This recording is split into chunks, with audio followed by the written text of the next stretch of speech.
Bildiyimiz kimi nəzir qurbanı var. Bəli. Nəzir qurbanı. Deyirlər ki, bu nəzir qurbanını kəsən adam özü o qurbanın ətindən yeyə bilməz. Bəyənilməyən bir şey. Möhtərəm qardaşlar, ümumiyyətlə dinimizdə nəzir etmək qadağa var, nəhi var. Bir çox insanlar bunu edirlər və insanlar arasında da çox yayılıb.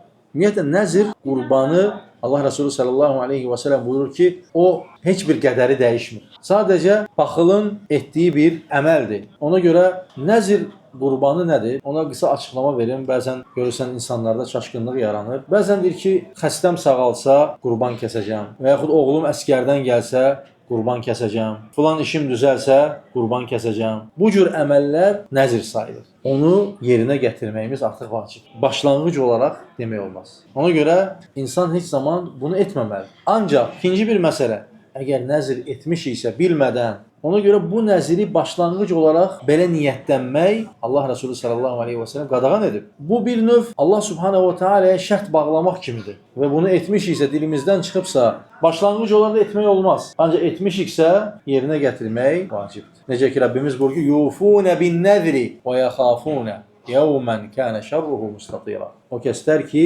nəzirlərinə vəfa edərlər. Ancaq nəziri necə etmək olar? Ola bilər ki, sənin övladın əskərdən gəlib və ya xəstən sağalıb, şükür qurbanı kəsə bilərsən. Bəli, bu icazəlidir. Bunu necə edirik? Məsələn, insandır, deyək ki, müəyyən bir xəstəlikdən sağalıb, belə bir niyyəti olmayıb və yaxud oğlu əskərdən gəlib, hansısa bir işi düzəlib, gedir qurban kəsir və şükür qurbanı adlandırır. Və bunu insanlara paylayır. Və bu şükür qurbanı tək bir dəfə olmur. Ola bilər insan bunu ildə bir neçə dəfə kəssin. Bu gözəl bir əməldir. Allaha yaxınlaşmaq üçün gözəl bir əməldir. Qurban kəsmək istəyən şükür qurbanı kəssin. Hani nəzir qurbanı isə dinimizdə heç bir əsası yoxdur. Əksinə ona qadağa var. Bəli. Ətindən yemək. Bəli. Onun ətindən yemək məsələsi necə? Kəsən adam. Bəli.